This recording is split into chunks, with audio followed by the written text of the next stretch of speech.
I'm doing today is trying to remove the ISA edge connectors. That's what I'm after. It's an old 486 motherboard, and trying to remove them by desoldering them didn't work real well. You can see my attempt at what I did do. You'll see in a second how that worked. But the second attempt there, you can see a lot of the pins didn't quite make it out. So the connector ended up destroyed, basically, unusable. So I work with a guy who deals with electronics. He says if you're scavenging parts, you can do it with a blowtorch, as long as you're not after the chips. And this is what I'm using. He says that the propane one works fine, but the MAP gas, being much hotter, will work quicker. It's going to damage the board, as you can see by the black spot. I already did one. It works pretty well, so that's why I'm going to make a video of how the other ones come out, and we'll see if they come out just as simple. One thing I did notice is the capacitors just started falling right out. If I can find a chip in here, let's see, 74151 or something like that. If I can find a chip I can test, I will remove a chip and see how much damage it did to it. But let me get the camera set up on a tripod and we'll go ahead and do it. Okay, I'm back. Got the camera set up. I'm going to show you how I did the last one. Vice grips are just to weigh it down, try and help it come out.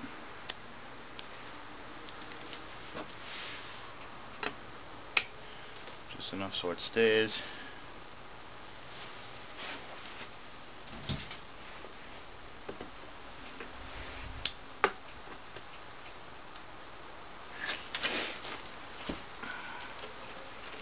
We're after this connector. It's there. So here we go.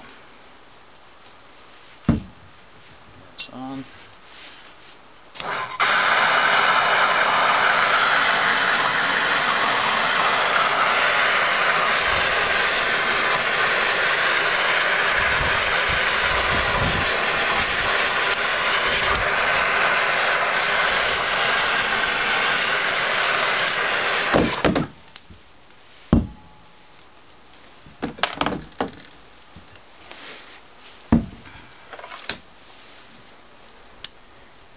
Connector came out. Of course, some of the vias came out with it on the board, but those can easily be cleaned up with the soldering iron.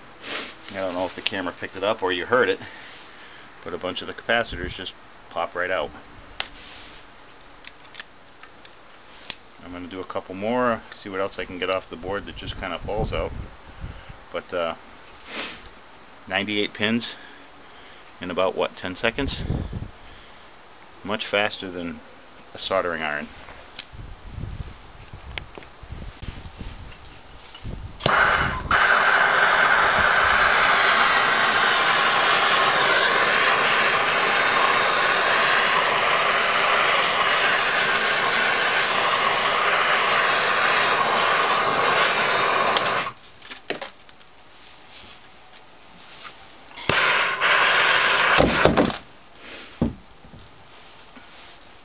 I do have some ICs falling out, so I guess we'll be able to check, see what they see how badly they got destroyed.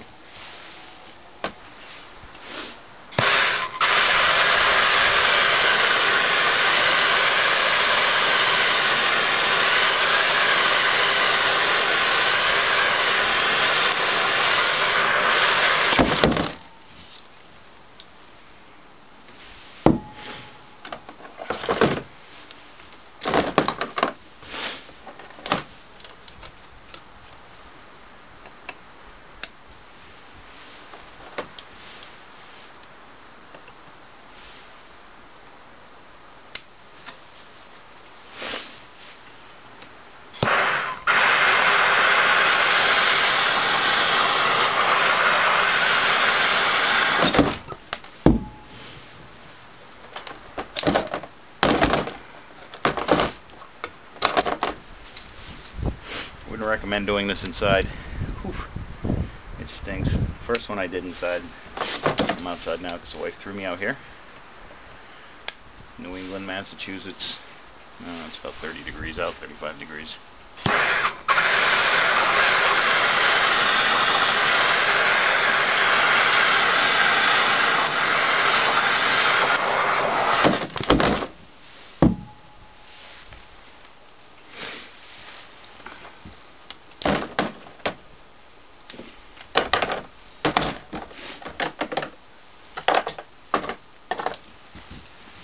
In case you're wondering, if you ever disassemble one of these boards, there are some useful chips on here depending on what you play with. There's SRAM chips that sit up here. There's 9 of them on this board. They're 32K by 8-bit wide SRAM chips. If you play around with 8-bit computers, they're useful. I'm going to try and go after this stuff right here.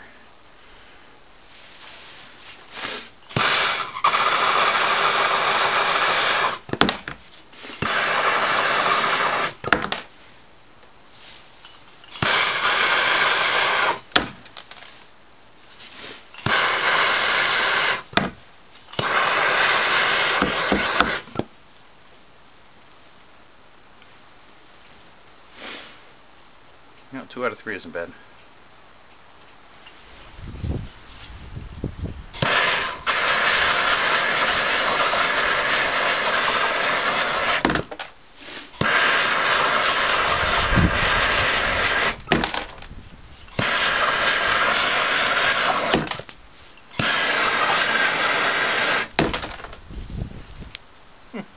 All sorts of stuff falling off now.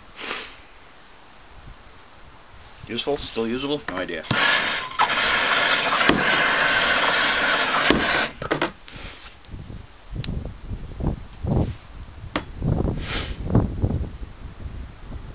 No, that's about it for now. I'll see if there's any chips in there I have a status sheet for, and we'll see if any of them survive this. Like I said, I was only after the connectors, so I really didn't care if the chips made it or not. The SRAM chips were socketed. Those came right out. Alright, bye. Okay, well, this is what I got out of it. These were socketed. I also have, like I was telling you, the SRAM chips, the 32K by 8. Those were socketed too, so those obviously survived. Those 2 were socketed in the EEPROM and a proprietary chip for the keyboard, which obviously is pretty useless unless you're going to try to reinvent it. 33 ohm resistors, they survived. Check those out. Most of these are hex inverters, and they all survived. I checked out a bunch of them, and the ones I checked survive. There are a couple things to be aware of this process. I wouldn't obviously do this to try and salvage the chips, but if they happen to fall off and still work, then so be it. But a couple of the problems I had, I'm sure you're going to be able to see it. That's a good one. Solder bridging.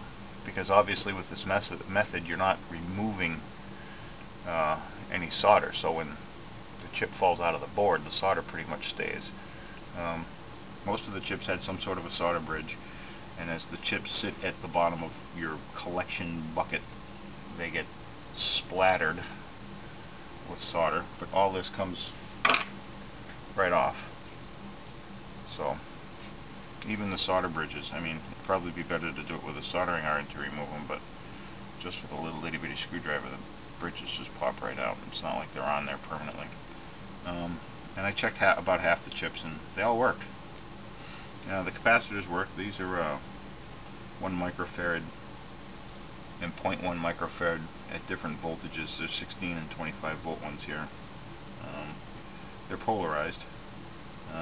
These all worked, even this one that's kind of chipped. I think they got chipped in the vice grip hit it. But what I was after were the connectors. Like I say, they're not perfect. I don't know if the camera will pick it up or not, but the vias are still in there. A couple of the vias are still on there. But I mean, once this gets heated up with the soldering iron, they slide right off. Much better method than trying to desolder 98 pins, and then if you get one that's still stuck, as you try to pry it off, it starts to pull the pin out of the connector, and you pretty much ruin the connector. Um, it worked. I'm sure the fumes that were out there are not good to breathe, short term or long term, so doing it outside is probably the best place to do this. The board obviously is not reusable. There's still more things on here if you wanted to go after it, but like I say, I was only after the connectors. I got them, and the rest of it was just to play around. I would assume the discrete things like the capacitors and the resistors would survive just fine. The chips that did survive, I don't know if I would use them. You know, if I've got new ones, I would use the new ones before I use these, but on a Sunday night trying to finish a project, I wouldn't hesitate to throw one of these in the circuit if I needed it. That's it. Hope you enjoyed, and if you do it, just be careful.